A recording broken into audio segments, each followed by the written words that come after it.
मनोवैज्ञानिक Sigmund Freud ने मृत्यु ऐषणा थानाटोस की चर्चा की। आपने कल जीवेषणा एरोस की चर्चा की। फ्रायड की धारणा को क्या आप आधुनिक युग की आध्यात्मिक विकृति कहते हैं? कृपा करके हमें समझाएं।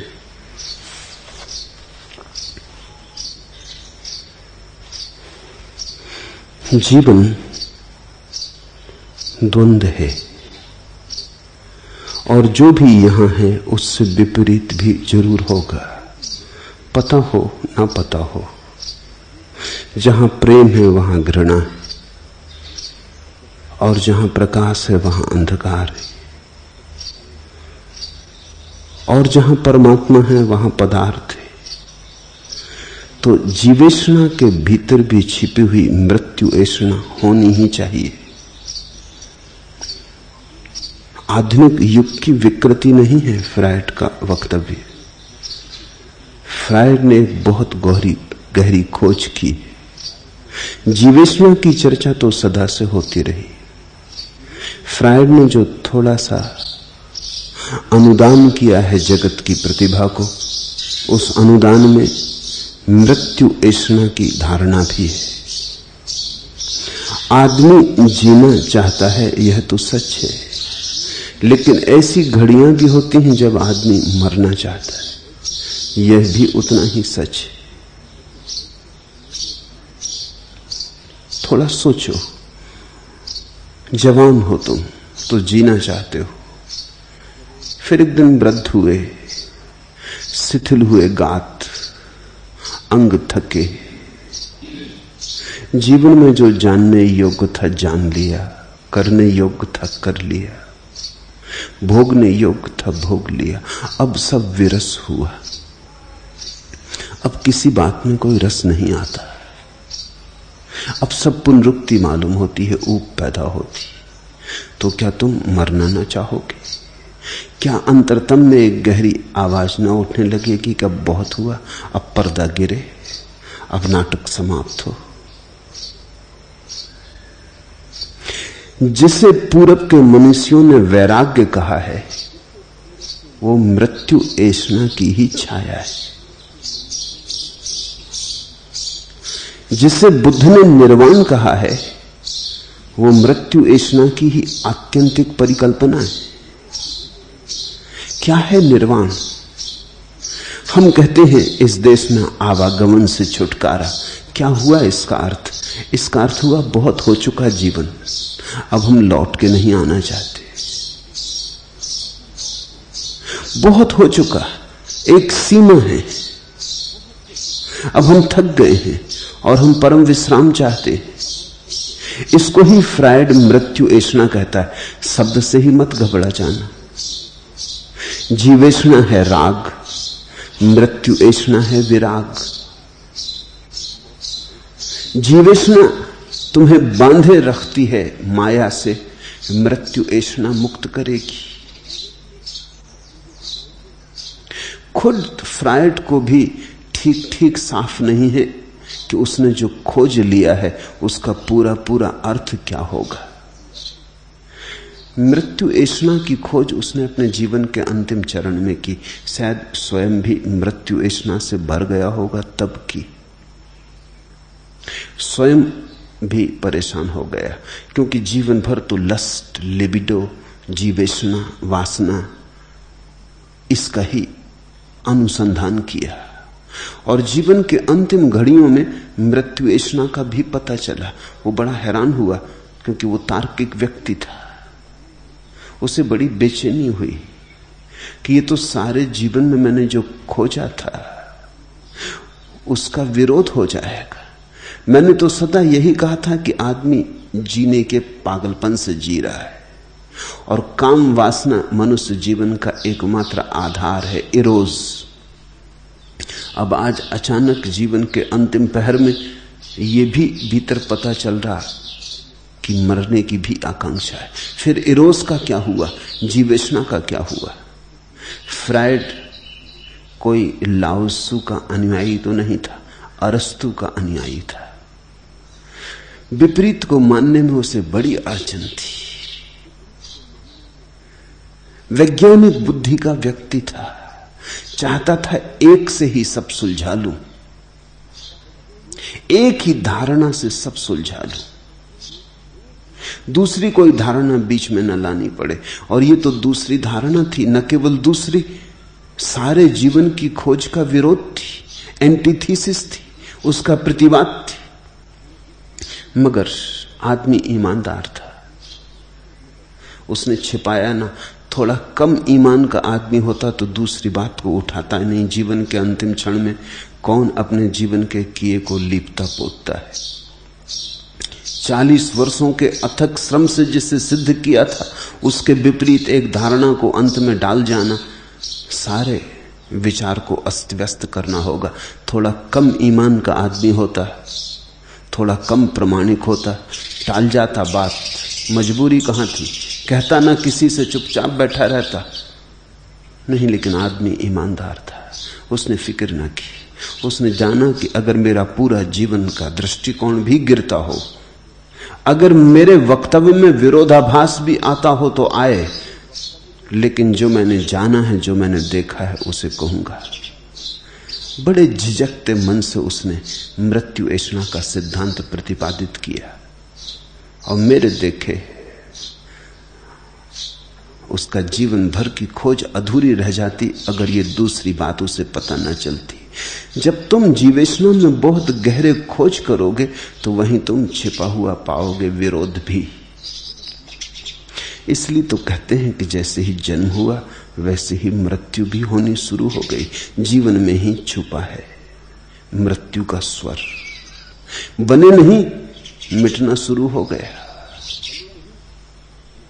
जो भी बना है मिटेगा, जो भी संग्रहित है बिखरेगा। तो ये जीवन जो हमारा है, इसके साथ साथ मृत्यु की छाया भी चलती होगी। एक पैर जीवन का तो दूसरा पैर मृत्यु का, दोनों पर सधे हम चलते। तीसरी खोज भारत की है। वो भारत की खोज ये है कि ना तो हम जीवन हैं और ना हम मृत्यु हैं, ये दोनों हमारे पैर हैं।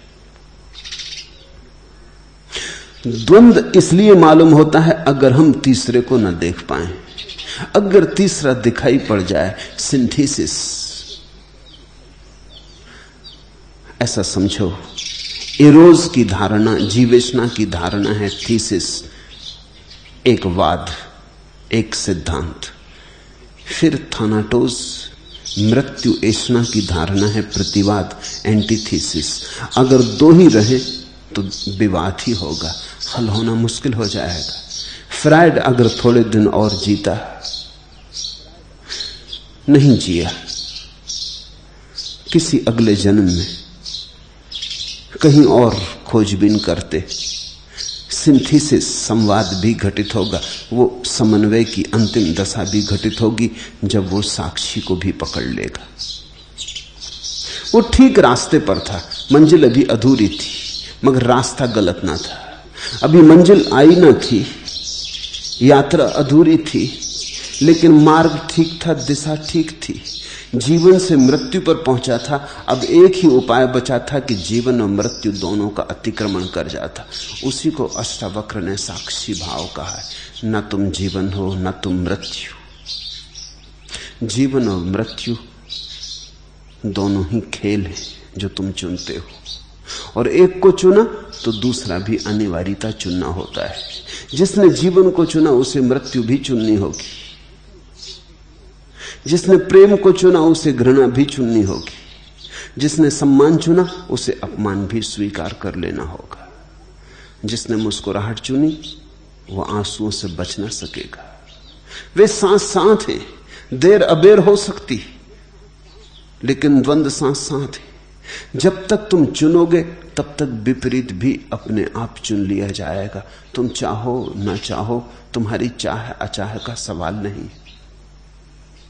तुमने सिक्के का एक पहलू चुना, दूसरा पहलू अपने आप तुम्हारे हाथ में आ गया।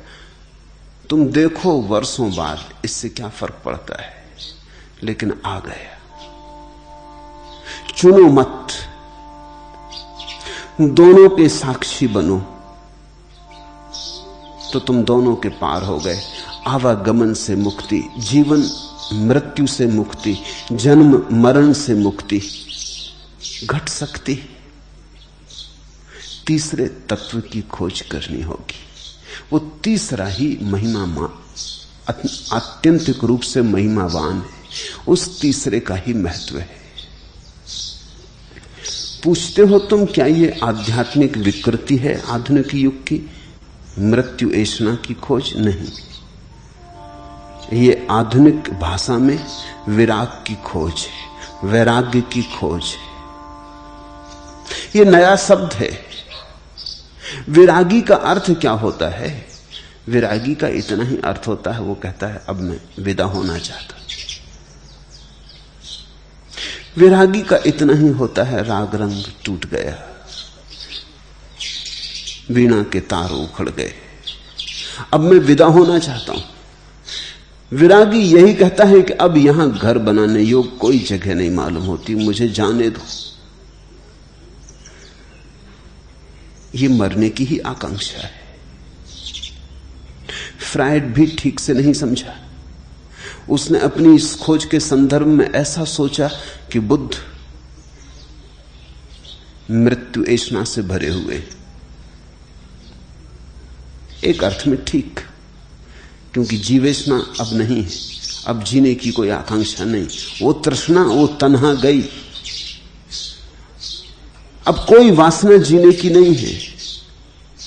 इसलिए फ्रायड ने सोचा कि बुद्ध मृत्यु ऐष्णा से भरे हैं, और ये बुद्ध का धर्म मरने वालों का धर्म है, निराशा, अवसाद, संताप से भरे लोगों का धर्म है, नकारात्मक है। थोड़ी दूर चला, लेकिन पूरी बात उसकी पकड़ में ना आई। बुद्ध का धर्म न तो राग का धर्म है, न विराग का, वीतराग का धर्म। परम सन्यासी वीतरागी है। वीतरागी का अर्थ हुआ विराग से भी राग ना रहा। वो आखिरी ऊंचाई है चैतन्य की। राग से राग ना रहे तो विराग, फिर विराग से भी राग ना रहे तो वीतराग। संसारी संसार से छूटने लगे तो सन्यासी, फिर सन्यास के भी ऊपर उठने लगे तो वीतराग। विराग में भी थोड़ा राग तो रहता, विराग से हो जाता। कोई धन से राग करता है, कोई निर्धनता से राग करने लगता। कोई कहता है निर्धनता में बड़ा सुख है, कुछ ना हो पास तो बड़ा सुख है। कोई वस्त्रों से राग करता, कोई कहता नग्न होने में बड़ा सुख है, दिगंबर हो जाने में बड़ा सुख है। कोई कहता है स्त्रियां चाहिए तो सुख है, पुरुष चाहिए तो सुख है, सुंदर देह चाहिए तो सुख है। कोई कहता है नहीं, स्त्रियों से दूर, पुरुषों से दूर, देहों से दूर, जंगल में, एकांत में, अकेले में, जहां कोई ना बचे, वहां सुख है। लेकिन ये एक ही सिक्के के पहलू हैं, एक दूसरे के विपरीत मालूम होते पर एक दूसरे के सहयोगी हैं। वीतराग की दशा है दोनों के पार, पूरा सिक्का छोड़ दिया हाथ से। कृष्णमूर्ति जिस अवस्था को चॉइसलेसनेस कहते, निर्विकल्पता, चुनाव का अभाव, फ्रायड उसके करीब आता जरूर। आदमी अनूठा था, लेकिन उसकी अपनी सीमाएं थी, और पूरब के धर्मों से वो कभी ठीक से परिचित नहीं हुआ।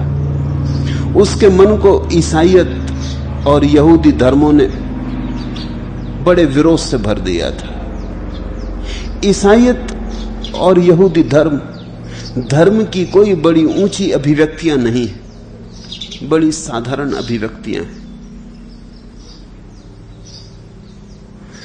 क्राइस्ट तो ठीक वही है जहां बुद्ध है, लेकिन ईसाईयत उस ऊंचाई को नहीं पहुंच सकी जहां बुद्ध के अनुयायियों ने बुद्ध के विचार को पहुंचाया, उस परिशुद्धि को, उस प्रज्ञा को। मोजेस तो वही है जहां लाओत्सु है, लेकिन यहूदी मोजेस को वहां ना उठा सके जहां लाओत्सु के शिष्यों ने लाओत्सु को उठाया और लाओत्सु के विचार पर आकाश में एक ताना बाना बुना, अत्यंत परिशुद्ध। ईसाईयत और यहूदी धर्म की बड़ी साधारण अभिव्यक्तियां हैं, बड़ी प्राथमिक, परिष्कार नहीं है। राजनीति ज्यादा है, धर्म कम है। व्यवसाय ज्यादा है, धर्म कम है। धर्म औपचारिक मालूम होता है। रविवार को चर्च हो आता है, आदमी सोच लेता है बात पूरी हो गई, रविवारी धर्म है, बाकी 6 दिन कोई प्रयोजन नहीं। थोड़ी बहुत प्रार्थना को जगह, ध्यान के लिए कोई जगह नहीं, समाधि की कोई धारणा नहीं, इसलिए बहुत ऊंचाई की बात नहीं थी। फ्रायड सिर्फ इन 2 धर्मों से परिचित था। पूरब के धर्म उपनिषद, ताओ ते किंग, ज़ेन, तंत्र, तिलोपा, बोधि धर्म, नागार्जुन, वसुबंधु, धर्म कीर्ति, इनकी कोई पहचान उसे न थी। ऐसे कमल भी खिले हैं, इसका उसे कुछ पता न था, इसलिए उसकी सीमाएं थी। उसने पश्चिम के साधारण धर्मों को ही धर्म मान लिया। धर्म की गहरी समझ चाहिए हो तो पूरब में ही डुबकी लगानी जरूरी, जैसे विज्ञान की गहरी समझ चाहिए हो तो पश्चिम में डुबकी लगानी जरूरी। पश्चिम की मौलिक प्रतिभा विज्ञान में प्रकट हुई है, पूरब की प्रतिभा धर्म में प्रकट हुई है। जैसे पूरब का वैज्ञानिक मध्य श्रेणी का होता है, जिसको तुम पूरब में वैज्ञानिक कहते हो कोई बड़ी मूल्य का नहीं होता, तकनीशियन होता है, वैज्ञानिक नहीं होता। पश्चिम से सीख के आ जाता है, उधार उसका ज्ञान होता है।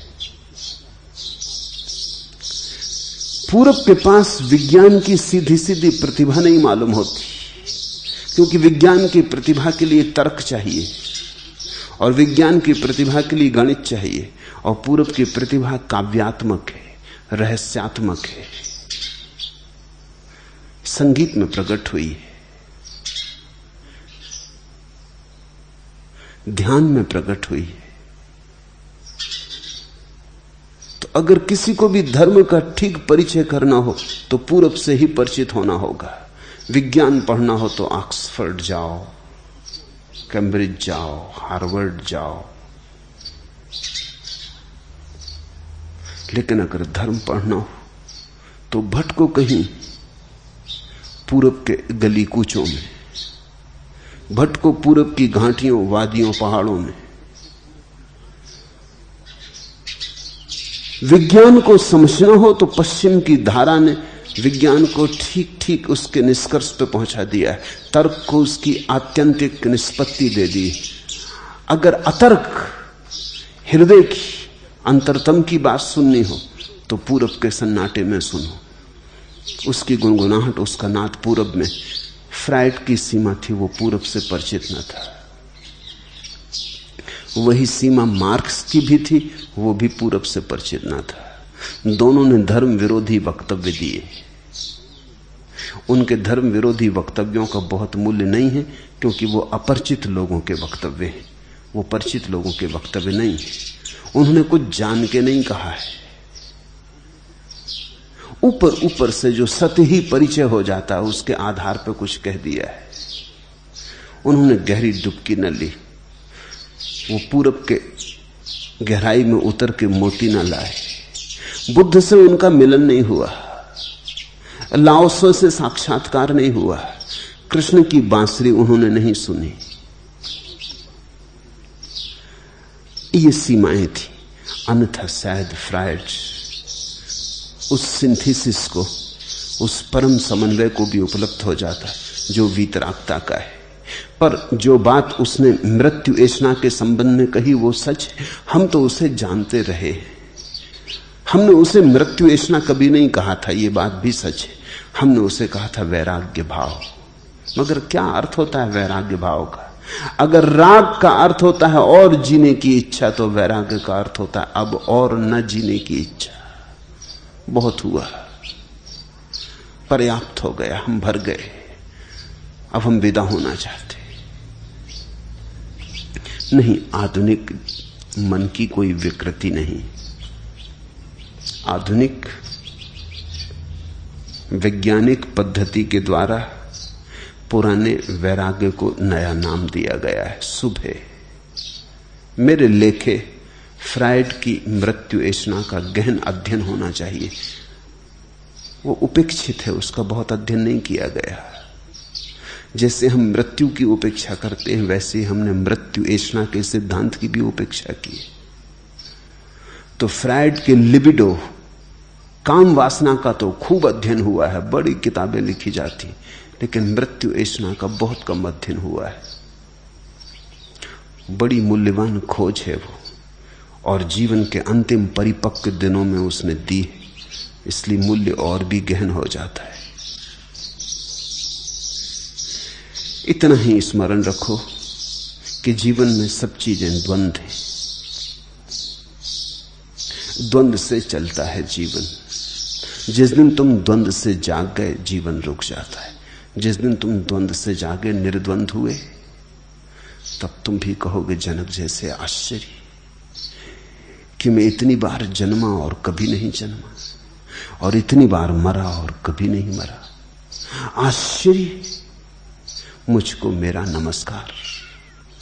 इतने जन्म, इतनी मृत्युएं आई और गई, और कोई रेखा भी मुझ पर नहीं छोड़ गई।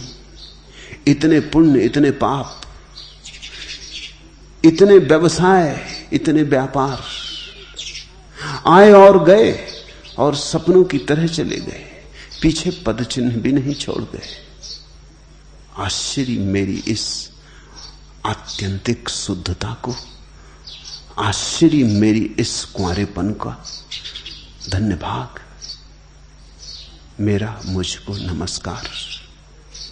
ऐसा किसी दिन तुम्हारे भीतर भी, तुम्हारे अंतरतम में भी उठेगी सुगंध। लेकिन ध्यान रखना, आना है निर्द्वंद पर। जहां तुम्हें द्वंद्व दिखाई पड़े, वहीं साक्षी साधना। द्वंद्व को तुम सूचना मान लेना कि साक्षी साधने की घड़ी आ गई। जहां द्वंद्व दिखाई पड़े, प्रेम और घृणा, तो तुम चुनना मत, दोनों के साक्षी हो जाना। क्रोध और दया, तो तुम चुनना मत, दोनों के साक्षी हो जाना। स्त्री और पुरुष, तो तुम चुनना मत, दोनों के साक्षी हो जाना। सम्मान अपमान चुनना मत, दोनों के साक्षी हो जाना। सुख दुख साक्षी हो जाना।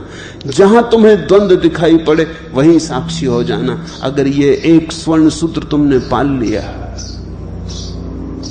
तो वीतराग की दशा बहुत दूर नहीं है। बूंद बूंद घड़ा भर जाता है, ऐसे ही बूंद बूंद इस निर्विकल्पता को साधने से तुम्हारी समाधि का घड़ा भी भरेगा। एक दिन तुम ऊपर से बहने लगोगे। न केवल तुम समाधिस्थ हो जाओगे, तुम्हारे पास जो आएंगे उन्हें भी समाधि की सुवास मिलेगी। वे भी भर उठेंगे किसी अलौकिक आनंद से।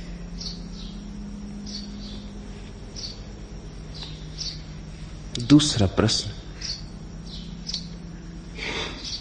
आपके कहे अनुसार और समस्त बुद्ध पुरुषों के कहे अनुसार अहंकार की सत्ता नहीं है, और फिर भी अहंकार के साक्षी होने को आप कहते हैं।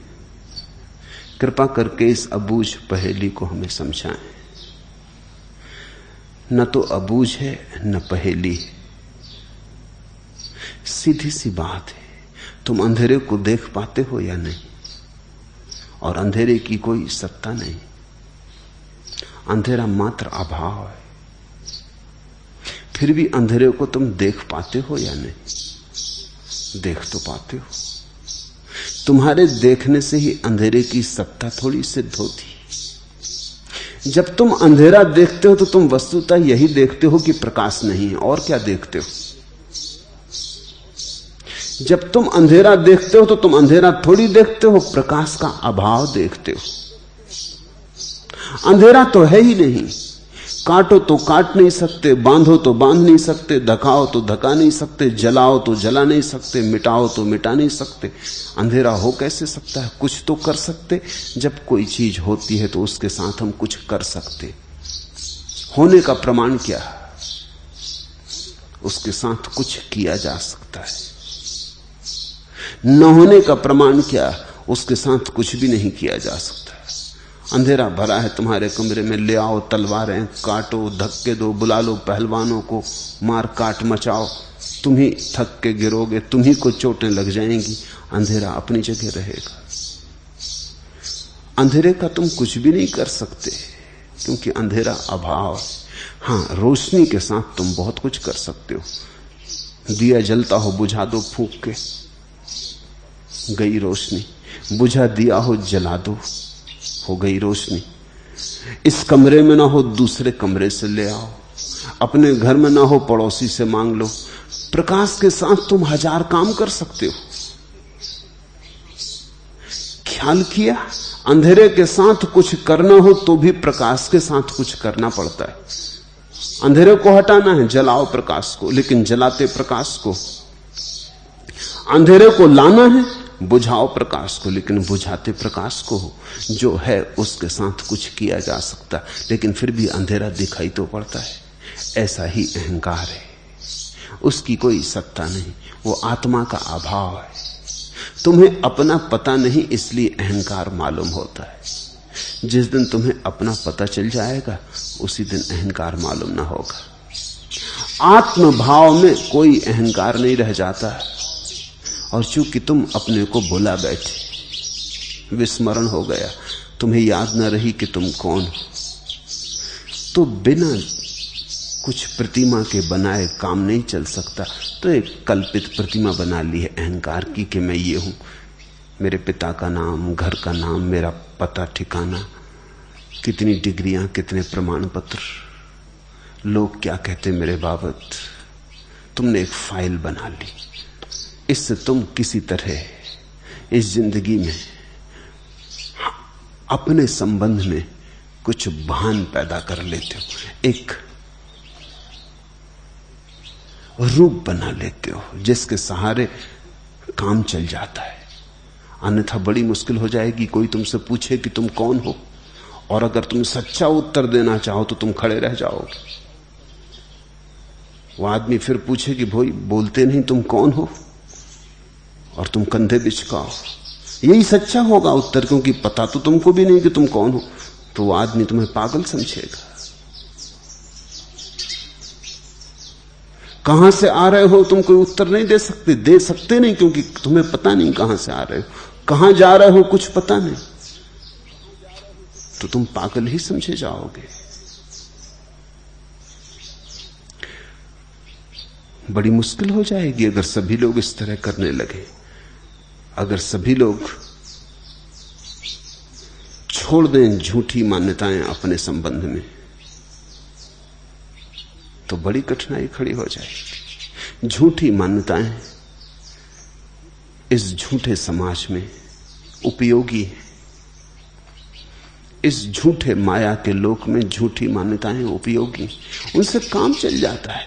वो सच है या झूठ, इससे कोई प्रयोजन नहीं है, उनसे काम चल जाता है, वो उपयोगी है।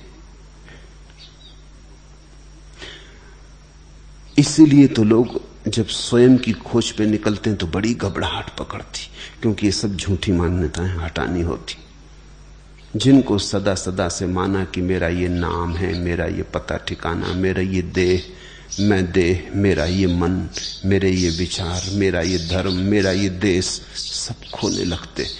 इन सबके साथ ही मेरा मैं भी बिखरने लगता, पिघलने लगता।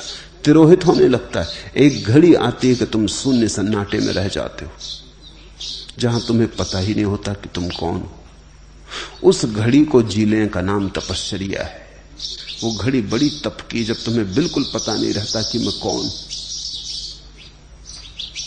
जब तुम्हारे सब धारणा के बनाए हुए महल भूमिसात हो जाते, जब तुम निबिड़ अंधकार में शून्य में खड़े हो जाते हो, प्रकाश की एक किरण नहीं मालूम होती कि मैं कौन हूं। ईसाई फकीरों ने इसके लिए ठीक नाम दिया है, dark night of the soul, आत्मा की अंधेरी रात। और इसी अंधेरी रात के बाद सुबह, जो इससे गुजरने से डरा वो सुबह तक कभी नहीं पहुंच पाता। तो पहले तो झूठी धारणा छोड़नी होगी, झूठा तादात्म्य छोड़ना होगा। एक घड़ी आएगी कि तुम सब भूल जाओगे कि तुम कौन हो, बिल्कुल पागल जैसी दशा होगी। अगर तुम हिम्मतवर रहे और इस घड़ी से गुजर गए, तो एक घड़ी फिर से आएगी जब सुबह का सूरज निकलेगा। पहली दफा तुम्हें पता चलेगा तुम कौन हो। जब तुम्हें पता चलता है कि वस्तुतः तुम कौन हो, यथार्थता तुम कौन हो, परमार्थता तुम कौन हो, तब तुम जानते हो कि अहंकार एक व्यवहारिक सत्य था। ये बात समझ लेनी चाहिए, व्यवहारिक सत्य और पारमार्थिक सत्य के बीच का भेद समझ लेना चाहिए। एक कागज का टुकड़ा मैं तुम्हें देता हूं और कहता हूं ये 100 रुपए का नोट। तुम कहते हो ये कागज का टुकड़ा है। मैं तुम्हें 100 रुपए का नोट देता हूं और कहता हूं ये कागज का टुकड़ा है। तुम कहते हो नहीं, ये 100 रुपए का नोट। दोनों कागज के टुकड़े। जिसको तुम 100 रुपए का नोट कह रहे हो वो व्यवहारिक सत्य है, पारमार्थिक नहीं। अगर सरकार बदल जाए या सरकार का दिमाग बदल जाए और वो आज सुबह घोषणा कर दे कि 100 रुपए के नोट अब 100 रुपए के नोट नहीं, अब नहीं चलेंगे, चलन के बाहर हो गए, तो तत्क्षण 100 रुपए का नोट कागज का टुकड़ा हो जाएगा। लोग निकाल के घूरों पर फेंक आएंगे। क्या करेंगे? कल तक इतना संभाल संभाल के रखते थे, अब बच्चों को खेलने को दे देंगे कि खेलो, कागज की नाव बना के नदी में चला दो। क्या करोगे? व्यवहारिक सत्य था, माना हुआ सत्य था, माना था इसलिए सत्य था, सबने मिलकर माना था इसलिए सत्य था, सबने इनकार कर दिया, बात खत्म हो गई। अहंकार व्यवहारिक सत्य है, 100 रुपए का करेंसी नोट है, मानो तो है और जिंदगी के लिए जरूरी भी है। मैं तुमसे ये नहीं कह रहा हूं कि तुम अहंकार को छोड़कर जिंदगी में अड़चन बन जाओ। मैं तुमसे ये कह रहा हूं कि अहंकार से जाग जाओ। इतना समझ लो कि यह व्यवहारिक सत्य है, पारमार्थिक नहीं। इसका उपयोग करो, भरपूर करना ही होगा, लेकिन इसे सच्चाई मत मानो। सच्चाई मानने से बड़ी अड़चन हो जाती। हम जो मान लेते हैं वैसा दिखाई पड़ने लगता। कल मैं एक घटना पढ़ रहा था, एक प्रयोग। हार्वर्ड विश्वविद्यालय में मनोविज्ञान विभाग ने एक प्रयोग किया। एक बड़ा मनोवैज्ञानिक जिसका ख्याति सारे मुल्क और मुल्क के बाहर, उसको उन्होंने कहा कि हम एक प्रयोग करना चाहते हैं, आप सहयोग दें। एक आदमी पागल है, दिमाग उसका खराब है और वो घोषणा करता है कि वो बड़ा भारी मनोवैज्ञानिक है। एक दूसरे विश्वविद्यालय के मनोवैज्ञानिक का वो नाम लेता है कि मैं वही हूं। आप उसका इलाज करें और आप जो एक दूसरे के साथ बात करेंगे वो हम सब उसकी फिल्म लेना चाहते हैं ताकि उसका हम अध्ययन कर सकें बाद में। वो मनोवैज्ञानिक राजी हो गए। वो दूसरे आदमी के पास गए, मनोवैज्ञानिक के पास, दूसरे विश्वविद्यालय के, और उससे कहा कि एक पागल है, वो अपने को बड़ा मनोवैज्ञानिक समझता है, आप उसका इलाज करेंगे, हम फिल्म लेना चाहते हैं। वो भी राजी हो गया।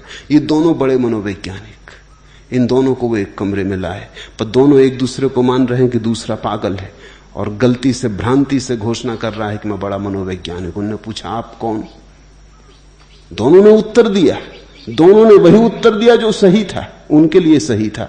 लेकिन दूसरा मुस्कुराया, उसने कहा अच्छा तो बिल्कुल दिमाग इसका खराब ही है, ये अपने को क्या समझ रहा है। दोनों एक दूसरे का इलाज का उपाय करने लगे, और जितना वो पागल, क्योंकि दोनों एक दूसरे को पागल हैं, जितना एक दूसरे को उपाय करने लगा इलाज का, वो दूसरा भी चकित हुआ कि हद हो गया, पागलपन की भी सीमा है। न केवल ये पागल है कि मुझे पागल समझ रहा है, मुझे ठीक करने का उपाय कर रहा है। 10 मिनट तक बड़ी अद्भुत स्थिति रही होगी। 10 मिनट के बाद एक को याद आया कि ये चेहरा तो पहचाना सा मालूम पड़ता है, अखबारों में फोटो देखे मालूम पड़ते, हो ना हो ये आदमी सच में ही तो वही नहीं है जिसका ये दावा कर रहा है। और जैसे ही उसे याद आया तो सारी बात याद आ गई।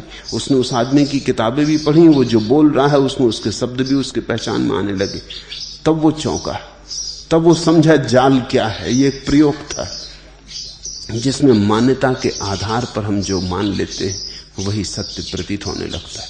तब वो दोनों हंसे खिलखिला के, तब दोनों ने असली स्थिति पहचान ली। तब कोई भी पागल ना रहा, मगर 10 मिनट तक दोनों पागल थे और प्रत्येक सोच रहा था दूसरा पागल है। 10 मिनट तक जो स्थिति थी वो व्यवहारिक सत्य थी, पारमार्थिक नहीं। उखड़ गई, जैसे ही सच्चाई की याद आई टूट गई। एक और प्रयोग में पढ़ रहा था, एक दूसरे विश्वविद्यालय में एक बड़ा जर्मन संगीतज्ञ आया। वो सिर्फ जर्मन भाषा जानता, अंग्रेजी के 2-4 शब्द बोल लेता। उसके एक विद्यार्थी ने आके पहले परिचय दिया श्रोताओं को, और जैसा वो संगीत बजाने जा रहा उसके संबंध में परिचय दिया कि बहुत अनूठी कृति है। शायद मनुष्य जाति के इतिहास में ऐसी कोई दूसरी संगीत की कृति नहीं। इसकी खूबी यह है कि संगीतज्ञ तो पूरा गंभीर रहता है, लेकिन एक बड़ा गहरा व्यंग है। और आप अभागे हैं कि आपको जर्मन नहीं आती और आप पूरा न समझ पाएंगे। लेकिन जर्मनी में जहां भी उसने अपने ये संगीत का प्रदर्शन किया है, वहां लोग लोटपोट हो जाते, हंसी के फव्वारे छूट जाते, लोग पेट पकड़ लेते, लोगों के पेट में दर्द होने लगता है। और खूबी यह है संगीतज्ञ की कि वो लेकिन अपनी गंभीरता, गुरु गंभीरता बनाए रखता, वो मुस्कुराहट भी नहीं आती। जैसे जैसे लोग हंसते हैं वो और भी गंभीर होता जाता है, यही तो उसकी खूबी। और इसी से वो हंसी और भी बढ़ती चली जाती, वो नाराज तक होने लगता है, वो चिल्लाने तक लगता है कि तुम क्या कर रहे हो। मगर वो सारे व्यंग का हिस्सा है कि वो अपनी गंभीरता को गहन रखता है, और गंभीरता के गहन रखने के कारण पृष्ठभूमि में व्यंग और भी प्रगाढ़ हो जाता है, पैना हो जाता है। फिर संगीतज्ञ आया, उसने अपना संगीत का प्रदर्शन शुरू किया। वो विद्यार्थी उसके पीछे खड़ा हो गया। अब लोग भाषा नहीं जानते, मगर तैयारी है उनकी।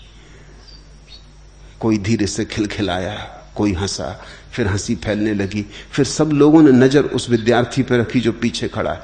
वो कई दफे ऐसा हंसता है, पेट पकड़ लेता है। धीरे धीरे लोग उसकी नकल करने लगे उस विद्यार्थी की, क्योंकि जब वो हंस रहा है तो कोई बात हंसी की हो ही रही होगी। फिर थोड़ा थोड़ा लोग अपनी तरफ से भी करने लगे, और वो संगीतज्ञ नाराज होने लगा, और वो चीखने चिल्लाने लगा, वो गालियां बकने की नौबत आ गई। वो छोड़ के खड़ा हो गया। उसने जो 2-4 शब्द उसको अंग्रेजी के आते थे उसने समझाया कि क्या नालायकी, ये मैं एक गंभीर, अति गंभीर संगीत पेश कर रहा हूं, और ये क्या पागलपन, और तुम्हें भाषा भी समझने नहीं आती, तुम लोटपोट हुए जा रहे। तब लोगों ने निवेदन किया कि हमको पहले बताया गया है। उन्होंने इधर उधर देखा, वो विद्यार्थी नदारत है, वो जा चुका है, वो प्रयोग पूरा हो गया। वहां कुछ भी हंसी जैसी बात न थी। वो जो गा रहा था गीत वो बड़ा दुखांत था। लेकिन धारणा अगर पकड़ जाए तो व्यवहारिक रूप से सत्य मालूम होने लगती। अहंकार एक धारणा है, सभी को पकड़ी है, और खूब उस धारणा के नीचे सभी की छातियां दबी हैं, लेकिन है केवल व्यवहारिक सत्य। उपयोगी है निश्चित, यथार्थ नहीं। उपयोग खूब करो, लेकिन भूल के भी अपने को अहंकार मत समझ बैठना। काम ले लो, लेकिन अहंकार के वशीभूत मत हो जाना। इतना ही प्रयोजन है साक्षी भाव का कि तुम साक्षी भाव से देखो कि क्या व्यवहारिक है, क्या पारमार्थिक है, क्या वस्तुता है और क्या है केवल मान्यता के आधार पर। एक सूफी कथा है, एक आदमी था, उसे अपनी परछाई से घृणा हो गई। न केवल परछाई से घृणा हो गई, उसे अपने पद चिन्हों से भी घृणा हो गई। उस आदमी को अपने से ही घृणा थी। जब अपने से घृणा थी तो अपने पद चिन्हों से भी घृणा हो गई, और जब अपने से घृणा थी तो अपनी छाया से भी घृणा हो गई। वो बचना चाहता था, वो चाहता था कि ये छाया मिट जाए, और वो चाहता था कि मैं कोई पद चिन्ह पृथ्वी पर न छोड़ूं, मेरी कोई याद न रह जाए, मैं इस तरह मिट जाऊं कि जैसे मैं कभी हुआ ही नहीं। वो भागने लगा छाया और पद चिन्हों से बचने को। वो खूब दूर मीलों भागने लगा, लेकिन जितना ही वो भागता, छाया उसी के साथ घसीटती हुई भागती। वो जितना भागता उतने ही पद चिन्ह बनते। आखिर उसकी बुद्धि ने कहा कि तुम ठीक से नहीं भाग रहे, तुम तेजी से नहीं भाग रहे। उसके तर्क ने कहा कि इस तरह काम न चलेगा, ऐसे तो तुम भागते रहोगे, छाया साथ लगी। तुम्हारे दौड़ने में जितनी गति होनी चाहिए उतनी गति नहीं है, गति से दौड़ो। तुम जितनी तेजी से दौड़ रहे हो उतनी तेजी से तो छाया भी दौड़ रही, इसलिए छाया भी उतना दौड़ सकती। इतने दौड़ो कि छाया ना दौड़ सके, तो संबंध टूट जाए। तो वो इतना ही दौड़ा और कहते हैं गिरा और मर गया। सूफी इस कहानी की व्याख्या करते, वो कहते हैं ऐसी ही आदमी की दशा है। कुछ है यहां जो छाया को भरने में लगे, जो छाया पर हीरे मोती लगा रहे हैं, जो छाया को सोने से मढ़ रहे हैं। वो कहते हैं ये हमारी छाया है, इसे हम सजाएंगे, इसे हम रूपवान बनाएंगे, इस पर हम इत्र छिड़केंगे, इस पर हम मखमल बिछाएंगे। ये हमारी छाया है। ये किसी गरीब गुरबे, किसी भिखमंगे की छाया नहीं। ये ऐसे सड़क के कंकड़ पत्थरों पे ना पड़ेगी, ये सिंहासनों पे पड़ेगी, ये स्वर्ण पटे मार्गों पर पड़ेगी। राजाओं को चलते देखा, जब वो चलते हैं तो आगे उनके मखमल बिछाई जाती, उनके पद चिन्ह मखमल पे पड़ते। ये कोई साधारण आदमी थोड़ी कि मिट्टी पर, साधारण मिट्टी पे तो सभी के पद चिन्ह पड़ते। एक है जो इस छाया को सजाने में लगे, ये एक तरह का पागलपन। फिर दूसरे हैं जो इस छाया से भयभीत हो गए, भगोड़े, तथाकथित साधु संत, संसारी छाया को सजाने में लगे, छाया के आसपास महल बना रहे। और जिनको तुम गैर संसारी कहते हो, विरागी कहते हो, वो भाग खड़े हुए, वो भाग रहे हैं कि छाया से दूर निकल जाएं। और छाया है नहीं, सजाओ तो भ्रांति है, भागो तो भ्रांति है। दोनों हालत में तुम मरोगे। कुछ सजाते सजाते गिर पड़ेंगे, कुछ भागते भागते गिर पड़ेंगे। सूफी कहते हैं काश उस पागल आदमी को इतनी अकल होती कि मैं छाया में जाके बैठ जाऊं किसी वृक्ष की, तो छाया मिट जाती। छाया बनती है जब तुम सूरज के सामने खड़े होते हो, सूरज के नीचे खड़े होते हो। छाया बनती है जब तुम धूप में खड़े होते हो, प्रकाश में खड़े होते हो। छाया बनती है जब तुम अहंकार की घोषणा करते हो, जब तुम कहते हो देखे दुनिया मुझे, पहचाने दुनिया मुझे, पड़े प्रकाश सारी दुनिया का मुझ पर। जब तुम सम्मान चाहते हो, सफलता चाहते हो, तब छाया बनती सूरज की रोशनी में। सूफी कहते हैं काश ये पागल आदमी हट गया होता, किसी छप्पर के नीचे शांति से बैठ गया होता, छाया मिट गई होती। जो सम्मान नहीं चाहते, जो पद प्रतिष्ठा नहीं चाहते, जो यश गौरव नहीं चाहते, उनकी छाया मिट जाती है। वो छाया में खुद ही बैठ गए, अब छाया बनेगी कैसे? काश ये आदमी बैठ जाता तो पद चिन्ह बनने बंद हो जाते। भागने से कहीं पद चिन्ह बनने बंद होंगे, और बनेंगे, और ज्यादा बनेंगे। तुमने देखा यहां सांसारिक लोगों को चाहे लोग भूल भी जाएं, संतों को नहीं भूल पाते। सांसारिक आदमी के पद चिन्ह तो जल्दी ही मिट जाते हैं, क्योंकि वहां बड़ी भीड़ चल रही, वहां करोड़ों लोग चल रहे हैं। कौन तुम्हारे पद चिन्हों की चिंता करेगा? तुम निकल भी ना पाओगे कि तुम्हारे पद चिन्ह रौंद दिए जाएंगे। लेकिन साधु संतों के पद चिन्ह बनते, वहां कोई भी नहीं चलता, वहां ज्यादा संघर्ष और प्रतियोगिता ही नहीं। साधु संत बड़े अकेले चलते, उनके पद चिन्ह सदियों तक बने रहते।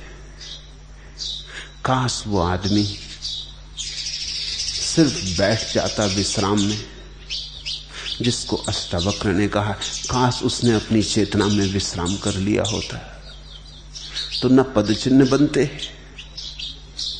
न पृथ्वी विकृत होती, न छाया बनती, न छाया से बचने का उपाय करना पड़ता, न वो आदमी इस बुरी मौत मरता, इस कुत्ते की मौत मरता।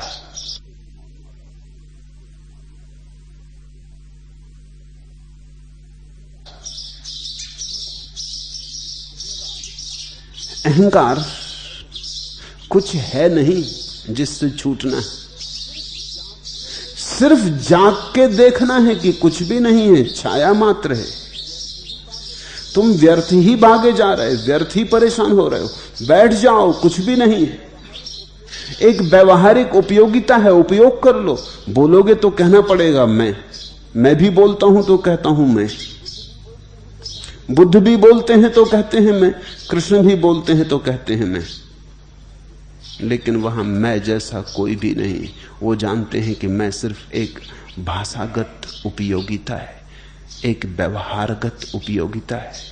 संवाद की जरूरत है, कहना पड़ती है, मानी हुई बात है, सत्य नहीं। साक्षी होने का इतना ही अर्थ है कि तुम गौर से देख लो जो भी तुम्हारी दशा है। उस गौर से देखने में तुम्हें पता चल जाएगा क्या है और क्या नहीं। जो है वही है आत्मा, जो नहीं है वही है अहंकार। तीसरा प्रश्न, आपने उस रोज कहा तुम किसी अंश में पूरे नहीं, तुम किसी अंश में नहीं, पूरे के पूरे गलत हो। जो भी हो गलत ही हो। इसका क्या कारण? अहंकार या अज्ञान, दर्प या भ्रांति? और क्या अहंकार और अज्ञान अन्योन्याश्रित हैं? पहली बात, ये सब नाम ही है एक ही बीमारी के अलग अलग। जैसे कि तुम्हें कोई बीमारी हो, तुम आयुर्वेदिक चिकित्सक के पास जाओ, वो कुछ नाम बताए, वो कहे कि तुम्हें दमा हो गया। और तुम जाओ एलोपैथिक चिकित्सक के पास और वो कहे कि तुम्हें अस्थमा हो गया। तो तुम इस चिंता में मत पड़ना कि तुम्हें दो बीमारियां हो गई, कि तुम बड़ी मुश्किल में पड़े, दमा भी हो गया, अस्थमा भी हो गया।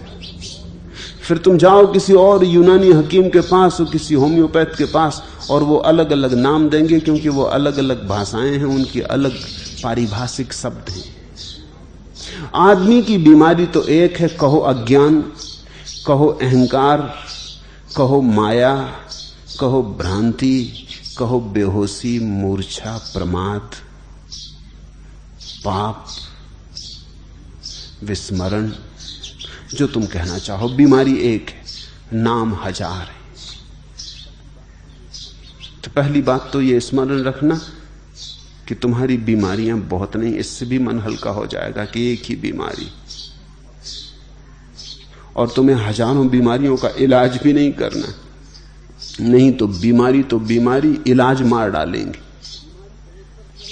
बीमारी तो एक तरफ रहेगी, औषधि मार डालेंगी। तुम्हारी बहुत बीमारियां नहीं हैं। माया, मत्सर, लोभ, मोह, क्रोध, ये सब अलग अलग बीमारियां नहीं हैं। ये एक ही बीमारी की अलग अलग अभिव्यक्तियां, अलग अलग रूप रंग है। ये एक ही बीमारी के अलग अलग नाम है। अहंकार बिल्कुल ठीक है नाम, मुझे पसंद, क्योंकि इस मैं भाव से ही सब पैदा होता। मैं भाव से मेरा पैदा होता, मेरे से सारा माया मोह बनता। मैं भाव से जरा जरा में क्रोध आता, जरा चोट लग जाए तो क्रोध आ जाता। मैं भाव से दूसरों के प्रति निंदा पैदा होती, अपने को ऊंचा करने का, दूसरों को नीचा करने की आकांक्षा पैदा होती। मैं भाव से प्रतिस्पर्धा, गला घोंट प्रतिस्पर्धा शुरू होती कि सबको पछाड़ देना है, हरा देना, पराजित कर देना। मुझे जीत के घोषणा करनी है कि मैं कौन हूं। मैं से संघर्ष पैदा होता, विरोध पैदा होता, युद्ध पैदा होता, हिंसा पैदा होती। और जितना ही ये मैं में तुम डूबने लगते हो, उतनी बेहोशी बढ़ती जाती। ये गहरा नशा हो जाता है। तुमने देखा अहंकारी को चलते हुए जैसे हमें शराब पिए हुए।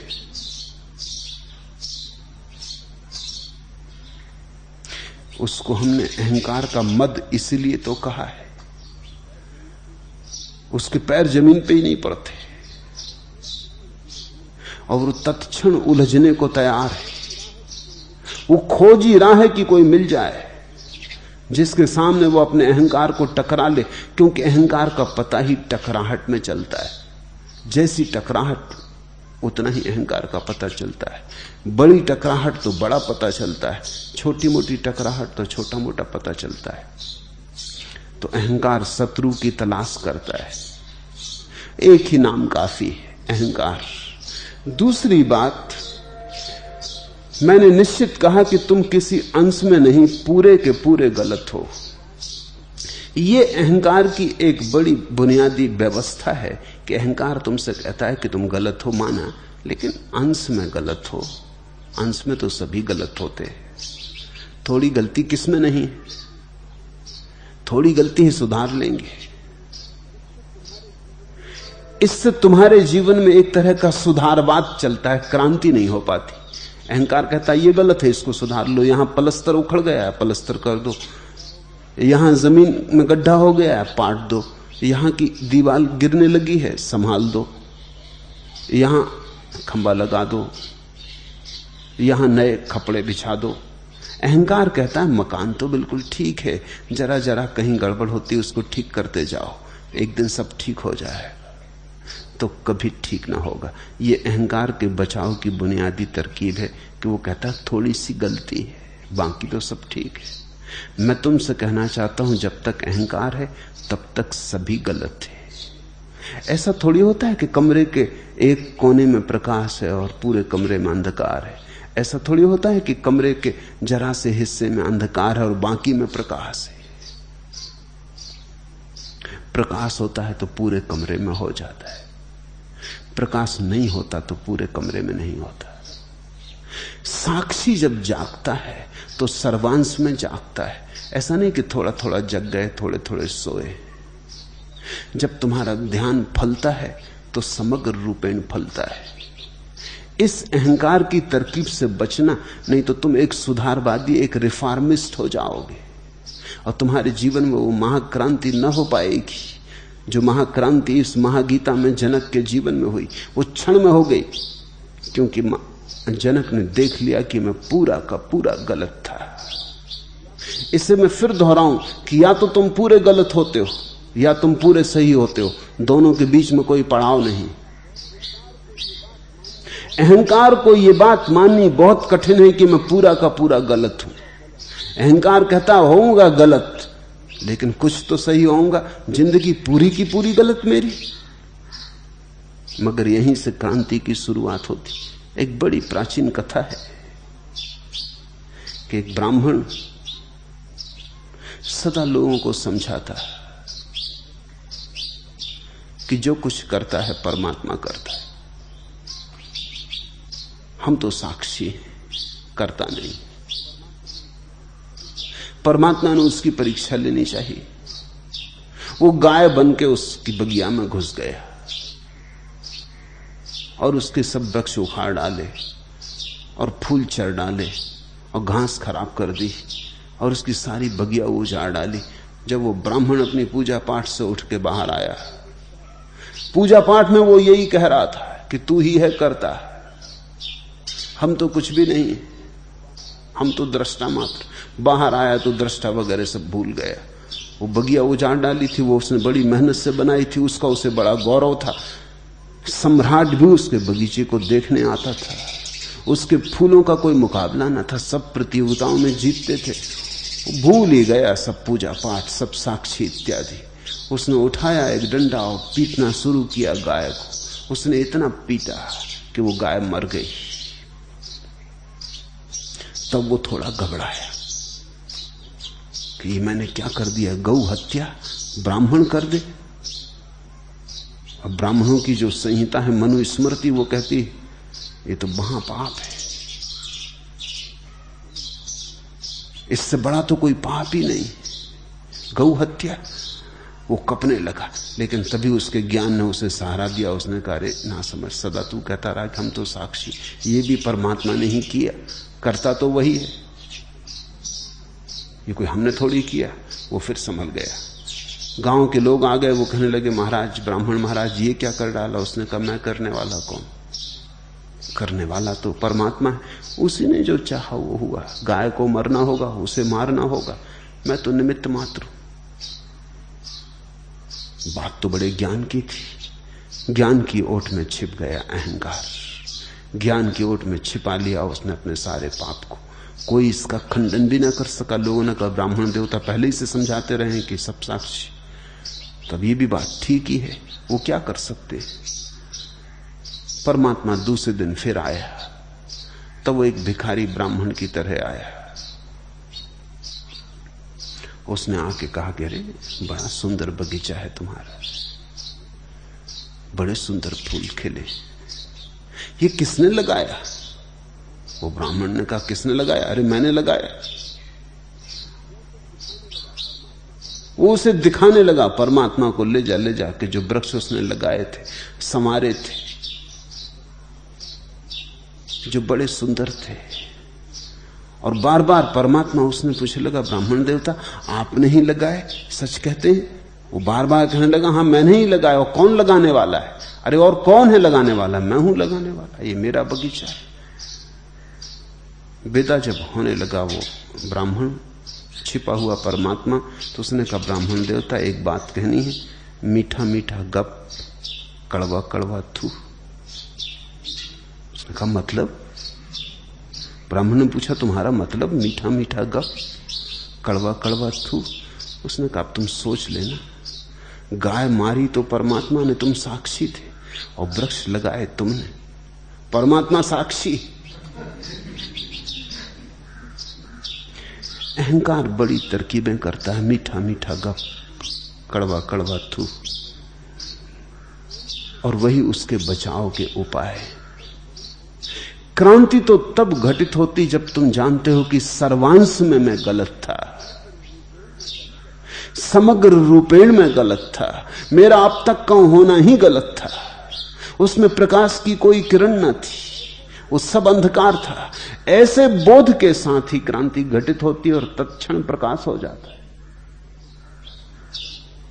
सुधारवादी मत बनना, सुधारवादी से ज्यादा तुम सज्जन बन सकते हो। मैं तुम्हें क्रांतिकारी बनाना चाहता हूं। क्रांति तुम्हारे जीवन में संतत्व को लाएगी। तुम्हारे जो संत हैं वो सज्जन से ज्यादा नहीं। वास्तविक संत तो परम विद्रोही होता है। विद्रोह स्वयं के ही अतीत से, विद्रोह अपने ही समस्त अतीत से वो अपने को विच्छिन्न कर लेता है, वो तोड़ देता है सातत्य। वो कहता है मेरा कोई नाता नहीं उस अतीत से, वो पूरा का पूरा गलत था, मैं सोया था अब तक, अब मैं जागा। जब तुम सोए थे तब सब गलत था। ऐसा थोड़ी कि सपने में कुछ चीजें सही थी और कुछ चीजें गलत थी। सपने में सभी चीजें सपना थी। ऐसा थोड़ी कि सपने में से कुछ चीजें तुम बचा के ले आओगे और कुछ चीजें खो जाएंगी। सपना पूरा का पूरा गलत है। अहंकार एक मूर्छा है, एक सपना है, उसे तुम पूरा ही गलत देखना। यद्यपि अहंकार कोशिश करेगा कि कुछ तो बचा लो, एकदम गलत नहीं हूं, कई चीजें अच्छी हैं। अगर तुमने कुछ भी बचाया अहंकार से, अहंकार पूरा बच जाएगा। अगर सपने में से तुमने कुछ भी बचा लिया और तुम्हें लगता रहा कि यह सच है, तो पूरा सपना बच जाएगा। क्योंकि जिसको सपने में अभी सच दिखाई पड़ रहा है वो अभी जागा नहीं। इसलिए मैं जोर दे के बार बार कहता हूं, तुम पूरे गलत हो। इससे तुम्हें बेचैनी होती, तुम मुझसे कभी नाराज भी हो जाते हो कि पूरे गलत। ऐसा तो नहीं हो सकता कि हम बिल्कुल ही गलत हों। तुम्हारे अहंकार को मैं कोई जगह बचने की नहीं देता। तुमसे कहता हूं तुम पूरे ही गलत हो। लेकिन इससे तुम उदास मत होना, क्योंकि इससे मैं एक और बात भी कह रहा हूं जो शायद तुम्हें सुनाई ना पड़ रही हो, कि तुम चाहो तो पूरे के पूरे अभी सही हो सकते हो। उस आशा के दीप पर ध्यान दो। अगर पूरे गलत हो तो पूरे के पूरे सही हो सकते हो। अगर तुम थोड़े थोड़े गलत हो, थोड़े थोड़े सही हो, तो तुम थोड़े थोड़े गलत हो, थोड़े थोड़े सही ही रहोगे। तब तुम पूरे के पूरे सही ना हो सकोगे। तब तुम घसीटते रहोगे अपने अतीत को। तब तुम एक मिश्रित खिचड़ी रहोगे, और खिचड़ी होने में सुख नहीं, खिचड़ी होने में नरक है। तुम शुद्ध हो, तुम एक रोशनी से भरो, और उस रोशनी से भरने के लिए इतना ही जानना जरूरी है कि तुमने अभी तक अपने को जो माना है वह तुम नहीं हो। तुम कोई और हो, कोई अज्ञात तुम्हारे भीतर छिपा है। कोई अज्ञात कमल तुम्हारे भीतर खिलने को राजी है। जरा मुड़ो भीतर की तरफ,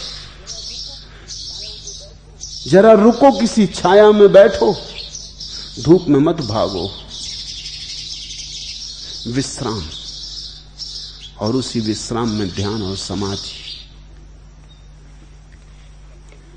चौथा प्रश्न, कल आपने कहा कि धार्मिक व्यक्ति सदा विद्रोही होता है, तो क्या विद्रोही व्यक्ति सहज हो सकता है?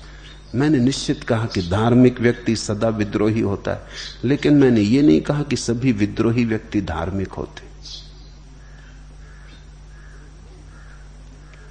विद्रोही कोई हो सकता है बिना धार्मिक हुए, लेकिन धार्मिक कोई नहीं हो सकता बिना विद्रोही हुए। तो फिर धार्मिक विद्रोही और विद्रोही में क्या फर्क होगा? जो साधारण विद्रोही है, जिसमें धर्म नहीं है, राजनीतिक सामाजिक विद्रोही है, उस विद्रोही का जीवन कभी सहज नहीं हो सकता। वहां तो बड़ा तनाव होगा, वहां तो 24 घंटे चिंता और बेचैनी होगी। धार्मिक विद्रोही का अर्थ है सहज। विद्रोह करने के लिए विद्रोह नहीं, किसी के खिलाफ विद्रोह नहीं, अपनी सहजता में रहने की आकांक्षा है धार्मिक व्यक्ति का विद्रोह। वो स्वयं में जीना चाहता है। इस स्वयं में जीने में जो चीजें भी बाधा डालती हैं, वो उन्हें स्वीकार नहीं करता। उसकी तोड़ने की कोई आकांक्षा नहीं, वो किसी के विरोध में भी नहीं जाना चाहता। वो इतना ही चाहता है कि उसकी स्वतंत्रता में कोई बाधा ना बने। न तो वो किसी की स्वतंत्रता में बाधा बनना चाहता, न किसी को अपनी स्वतंत्रता में बाधा बनने देना चाहता है। धार्मिक विद्रोही प्रतिक्रियावादी नहीं है, वो किसी के विरोध में नहीं है, वो सिर्फ अपने पक्ष में। इस बात को तुम ख्याल में ले लेना। राजनीतिक विरोधी को अपना तो कुछ पता ही नहीं है, वो किसी के विरोध में, जो भी सत्ता में है उसके विरोध में। जिसके हाथ में भी ताकत है उसके विरोध में, क्योंकि ताकत उसके हाथ में होनी चाहिए, अपने हाथ में होनी चाहिए। दूसरे के हाथ में है तो गलत है। राजनीतिक विद्रोही अहंकार का विद्रोह है, धार्मिक विद्रोही अहंकार का विसर्जन है और सहज स्वभाव में जीने की प्रक्रिया है। इसका यह अर्थ नहीं होता कि धार्मिक व्यक्ति अकारण बाधाएं खड़ी करेगा। नियम है कि बाएं चलो तो वो दाएं चलेगा, ऐसा नहीं है। धार्मिक व्यक्ति तो भूल के भी ये झंझट न लेगा दाएं चलने की, क्योंकि दाएं चलो कि बाएं चलो सब बराबर है, इसमें झगड़ा क्या है, वो बाएं ही चलेगा। तुम धार्मिक विद्रोही के जीवन में कोई अकारण झंझट न देखोगे।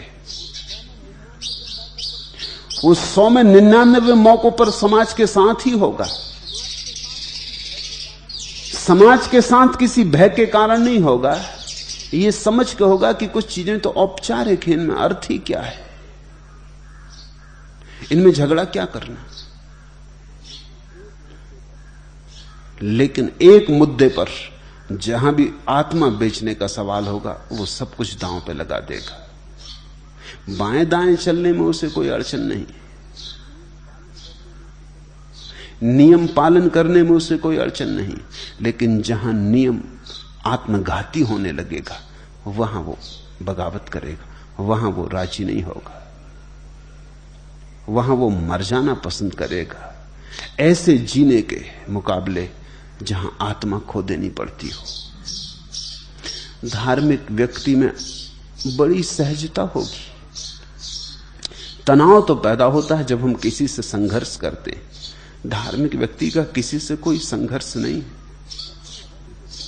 धार्मिक व्यक्ति का तो अपने में रस है, वो अपने रस के उद्रेक में जीना चाहता है और वो नहीं चाहता कि कोई उसे बाधा दे, वो नहीं चाहता कि किसी को बाधा दे।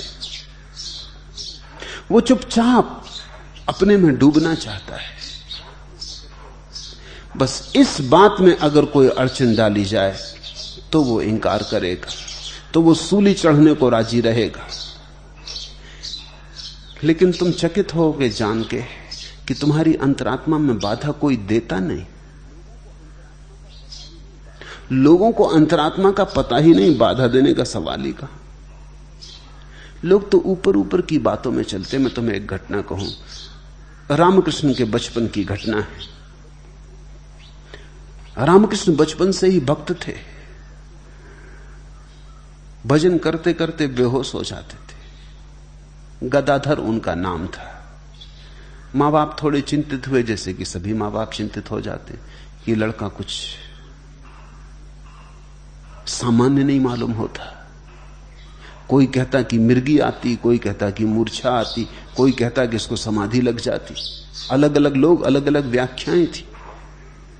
और इस लड़के की सामान्य रुचियां भी न थी। न तो ये खेलता बच्चों के साथ, न इसको स्कूल में पढ़ने लिखने में कोई रुचि थी। दूसरी क्लास से आगे रामकृष्ण कभी गए नहीं।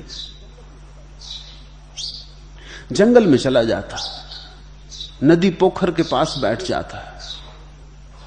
और कभी छोटी छोटी घटनाएं, एक सुबह पोखर के किनारे बैठे बैठे बगलों की एक कतार आकाश से उड़ी और रामकृष्ण की समाधि लग गई।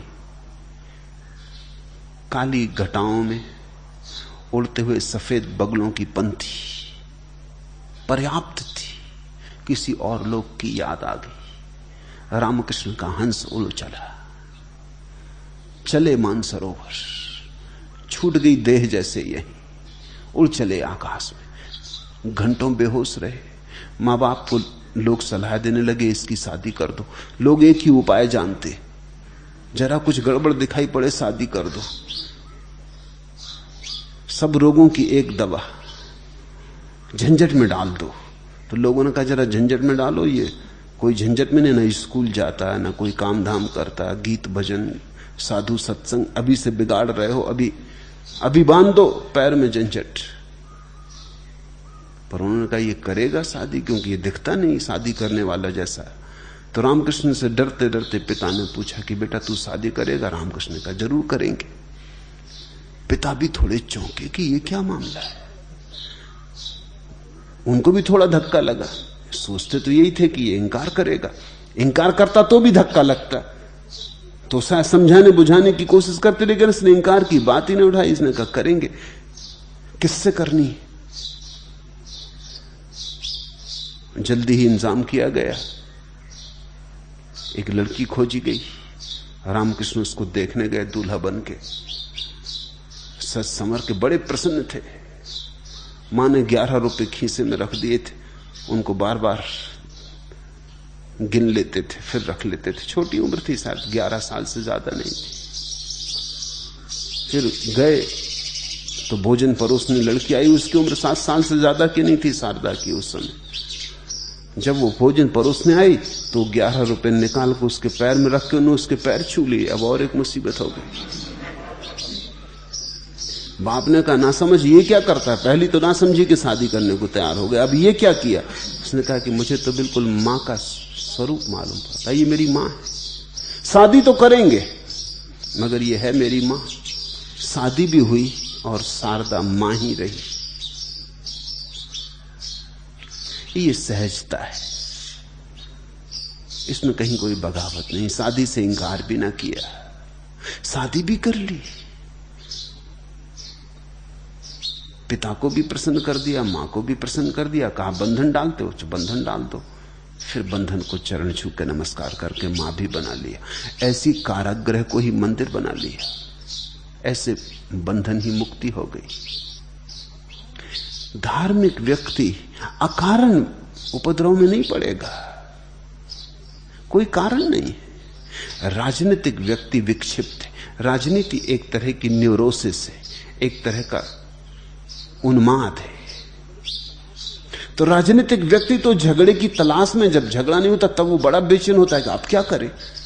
अभी जैसे भारत में अनुशासन पर्व चल रहा है तो राजनीतिक व्यक्ति बड़े बेचैन। कुछ तो भीतर जेल के बंद हैं, वो थोड़ी हालत उनकी ठीक भी है कि कम से कम चलो जेल में तो बंद हैं, कर भी क्या सकते हैं। लेकिन जो बाहर हैं तुम्हें उनका पता नहीं, वो बड़े कसमसा रहे हैं। वो भीतर ही भीतर डमाडोल हो रहे हैं कि न हड़ताल हो रही, न नारेबाजी, न झंडा हमारा भी नहीं हो रहा। सब जिंदगी बेकार मालूम होती। तुम्हें पता नहीं कि सकते राजनीतिक लोगों की हालत कैसी बुरी है। कुछ करने जैसा नहीं लगता, कोई उपद्रव, कोई उत्पात। वही उत्पात उनका भोजन है। राजनीतिक व्यक्ति उत्पात में रस रखता है। उत्पात करने के लिए वो कारण खोजता है, बड़े सुंदर कारण खोजता है। कभी गरीब के बहाने, कभी स्वतंत्रता के बहाने, कभी प्रजातंत्र लोकतंत्र के बहाने, कभी ये कभी वो, लेकिन वो हमेशा कारण खोज लेता, कोई ना कोई कारण खोज लेता। उपद्रव चाहिए, क्योंकि उपद्रव के बिना वो रह नहीं सकता। राजनीतिक व्यक्ति एक तरह की बेचैनी है। बेचैनी मार्ग खोजती बहने का, उसके लिए कैथारसिस चाहिए, रेचन चाहिए। धार्मिक व्यक्ति एक सहज शांति है। 100 में 99 मौकों पर तो तुम उसे कभी विरोध में ना पाओगे। हाँ, एक मौके पे वो नहीं कहेगा, जरूर कहेगा, और उस मौके पे जब वो नहीं करेगा तो वो नहीं निरपेक्ष नहीं होगी, उसमें कोई शर्त नहीं होगी, उसके हाँ में बदलने का कोई उपाय नहीं। तुम मार डाल सकते हो सुकरात को, तुम जीसस को सूली पे लटका सकते हो, तुम मंसूर का गला काट सकते हो, लेकिन उस एक मौके पे जब वो नहीं कहता है तो उसकी नहीं शाश्वत है, उसको तुम हाँ में नहीं बदल सकते, क्योंकि वो उसी एक मौके पे नहीं कहता है जहां उसकी आत्मा को खोने का सवाल है। अन्यथा तो उसके पास खोने को कुछ भी नहीं है, अन्यथा तो सब खेल है।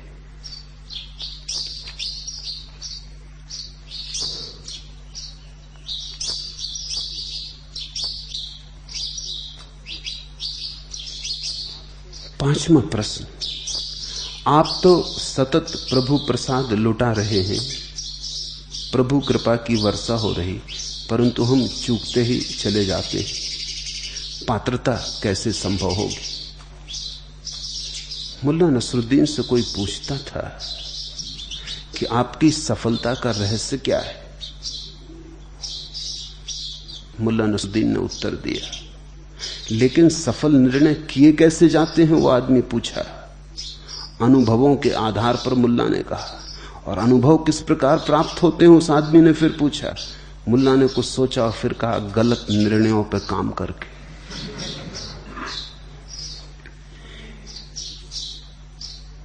मैं तुमसे कुछ कह रहा हूं, अब तुम ये प्रतीक्षा मत करो कि जब सही निर्णय होगा तब कुछ करेंगे। सही गलत की अभी फिक्र छोड़ो। निर्णय करके तुम कुछ करोगे तो निर्णय कभी होगा नहीं। कुछ करो, उससे निर्णय होता है।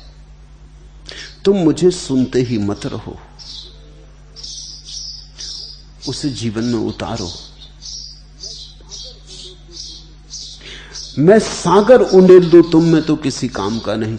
एक बूंद तुम उपयोग में ले आओ तो काम की सिद्ध होगी, वही तुम्हारा सागर बनेगी। सुनते ही मत रहो कि अभी तो गुनेंगे, सुनेंगे, समझेंगे, सोचेंगे, औरों से पूछेंगे, तुलना करेंगे, फिर निष्पत्तियां बनाएंगे, फिर अनुभव में उतारेंगे, तो तुम चूक जाओगे। तो ये वर्षा होके भी चली जाएगी, तुम खाली के खाली रह जाओगे। ये बादल आए और थोड़ी सी बात जो तुम्हें भा जाए, मैं कहता हूं भा जाए, मैं ये भी नहीं कह रहा हूं कि तुम्हें तुम्हारी बुद्धि को तर्क रूप से सही लगे, मैं कहता हूं भा जाए, तुम्हें पसंद आ जाए, तुम्हारे भीतर गुनगुन होने लगे किसी बात से, कोई बात तुम्हारे मन में गुदगुदी ले आए, कुछ गदगद कर जाए, उसे करो। जरूरी नहीं कि वो सही ही हो, मैं कहता भी नहीं कि जरूरी है, पर इतना मैं कहता हूं उसे करने से लाभ होगा। सही होगी तो पता चल जाएगी सही है, तो तुम और उसे करना। अगर गलत होगी तो पता चल जाएगा कि गलत है, तो तुम उसे छोड़ देना और उस तरह की बातों के भ्रम में दोबारा मत पड़ना। जैसे साक्षी की बात कह रहा हूं, साक्षी बनो, थोड़ी थोड़ी साक्षी की तरफ जीवन चेतना को दौड़ाओ, थोड़े झरोखे खोलो।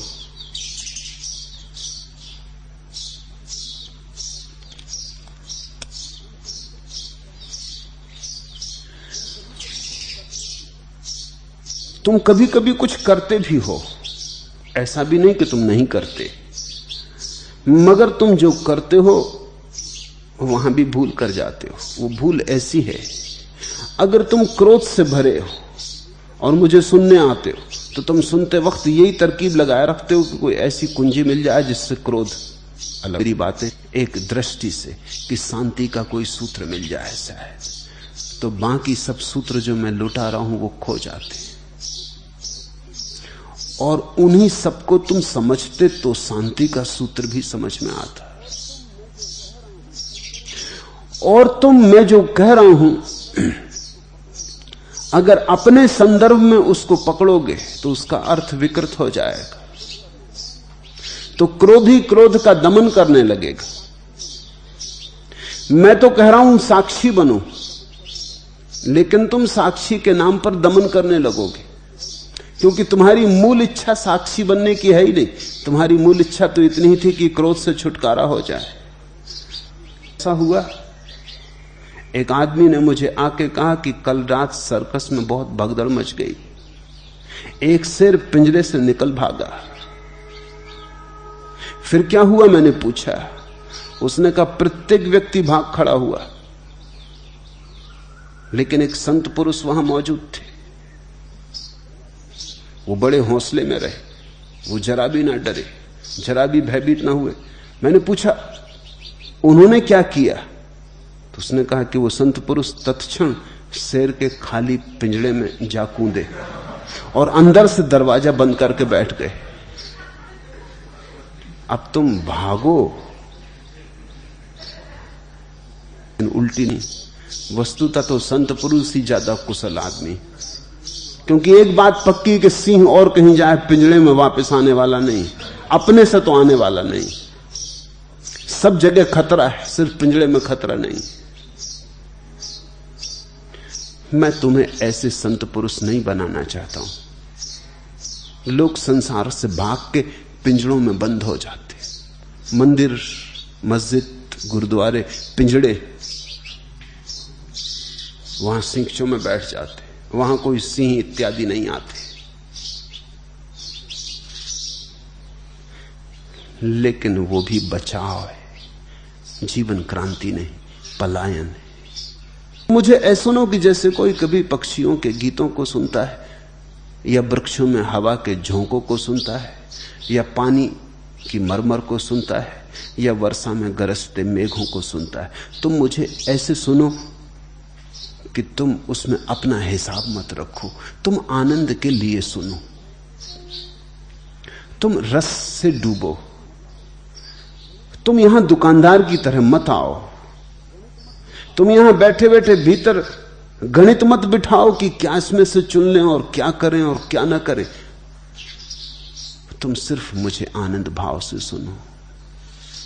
स्वांतः सुखाय रघुनाथ गाथा, स्वांतः सुखाय। उस सुख में सुनते सुनते जो चीज तुम्हें गदगद कर जाए उसमें फिर थोड़ी और डुबकी लगाओ। मेरा गीत सुना, उसमें जो कड़ी तुम्हें भा जाए फिर तुम उसे गुनगुनाओ, उसे तुम्हारा मंत्र बन जाने दो। धीरे धीरे तुम पाओगे जीवन में बहुत कुछ बिना बड़ा आयोजन किए घटने लगा।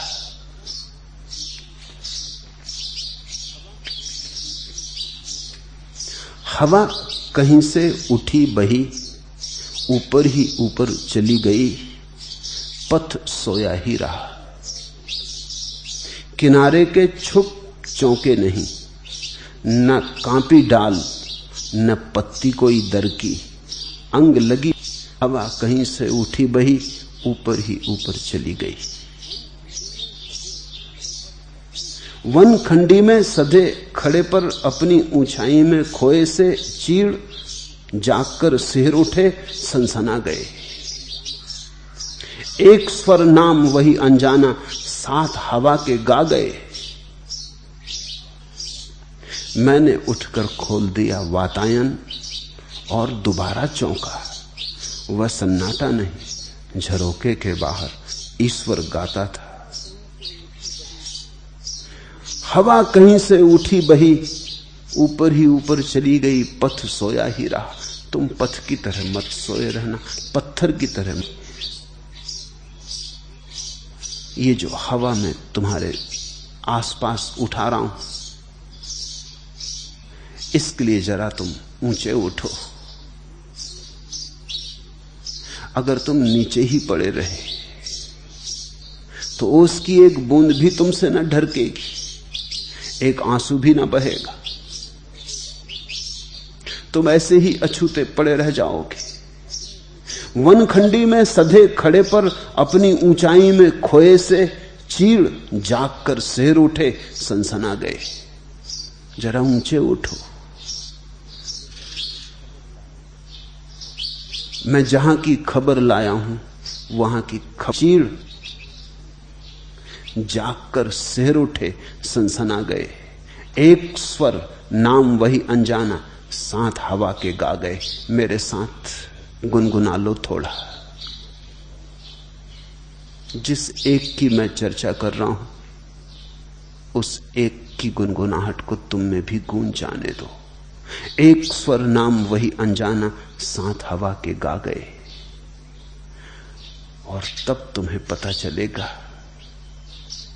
कि जैसे खुल गई कोई खिड़की, और जिसे तुमने समझा था सिर्फ एक विचार, वो विचार न था, वो ध्यान बन गया। और जिसे तुमने समझा था सिर्फ एक, वह सन्नाटा नहीं, झरोके के बाहर ईश्वर गाता था। तो थोड़े उठो, थोड़े जगो, थोड़े सधो और छोड़ो अपनी क्षुद्र चिंताएं। उनका हिसाब किताब मत बिठाओ मेरे पास। तुम मुझे पियो, तुम मेरे पास ऐसे रहो जैसे कोई फूल के पास रहता। तुम इसमें से कुछ उपयोग की बातें निकालने की चिंता ना करो, क्योंकि उपयोगिता से ईश्वर का कोई संबंध नहीं है। ईश्वर से ज्यादा अनुपयोगी और कोई वस्तु जगत बाजार में बेच ना सकोगे।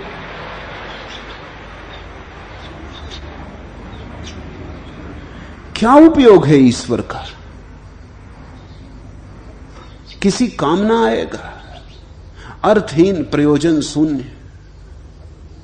मैं तुमसे जो कह रहा हूं, तुमने अगर उसे उपयोगिता की दृष्टि से सुना तो तुम चूक जाओगे। मैं कोई शिक्षक नहीं हूं, मैं तुम्हें कुछ उपयोगी बातें नहीं सिखा रहा हूं जो तुम्हारी जिंदगी में काम आएंगी।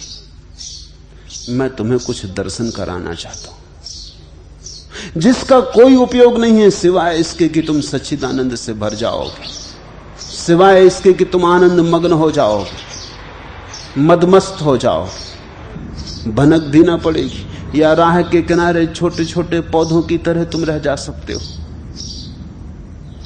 उनके शिखर ही इतने ऊंचे नहीं कि आकाश की हवाएं उन्हें छू सके,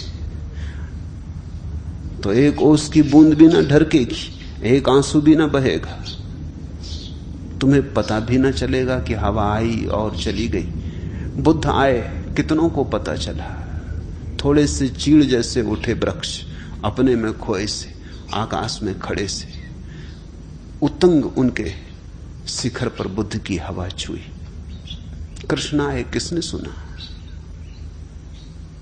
कृष्ण की बांसुरी सभी तक तो नहीं पहुंची।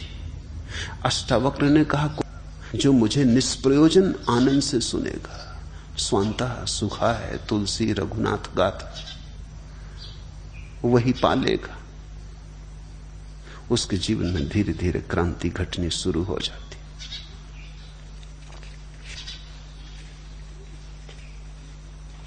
आखिरी प्रश्न, मैं स्त्रीण चित्त का आदमी हूं, संकल्प बिल्कुल नहीं है, क्या संकल्प का विकास करना जरूरी है? जरा भी जरूरी नहीं।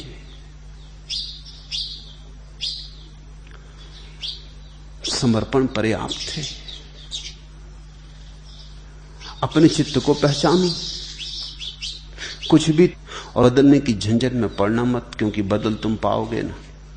अगर तुम्हारा चित्त भावपूर्ण है तो तुम लाख उपाय करो, तुम उसे संकल्प से ना भर पाओगे। अगर तुम्हारा चित्त हृदय से भरा है तो तुम बुद्धि का आयोजन न कर पाओगे। जरूरत भी नहीं, ऐसी उलझन में पड़ना भी मत, अन्यथा तुम जो हो वो भी न रह जाओगे, और जो तुम होना चाहते हो वो तो तुम हो ना सकोगे।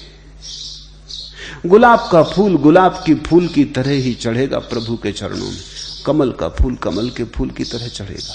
तुम जैसे हो वैसे ही स्वीकार हो, तुम जैसे हो वैसा ही प्रभु ने तुम्हें बनाया, तुम जैसे हो वैसा ही प्रभु ने तुम्हें पन से खिलावेगी। झरना शिशु सा अनजान उसे दोहरावेगा, घोंघा गीली पीली रेती पर धीरे धीरे आंकेगा, पत्तों का मरमर कनबत्तियों में जहां तहां फैलावेगा।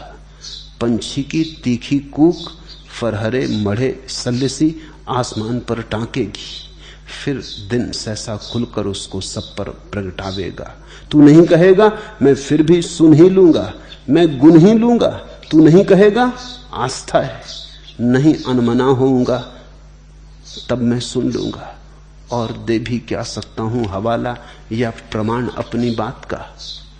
अब से तेरा कर एक वही गह पाए, इस ओर मोड़ दे वह, तेरा पथ मुड़ मुड़ कर सीधा उस तक ही जाएगा। तू अपनी भी उतनी ही होगी जितना वह अपनाएगा। ओ आत्मा री तू गई वरी, महाशून्य के साथ भावने तेरी रची गई। उद्देश्य उसे जो भावे, समर्पण का यही अर्थ है। उद्देश्य उसे जो भावे, लक्ष्य वही जिस ओर मोड़ दे वह, तेरा पथ मुड़ मुड़ कर सीधा उसी तक जाएगा। तेरा पथ मुड़ मुड़ कर सीधा उस तक ही जाएगा। तू अपनी भी उतनी ही होगी जितना वह अपनाएगा। ओ आत्मारी तू गई वरी, महाशून्य के साथ विकार करेगा। हरिओम तत्सत। आज इतना।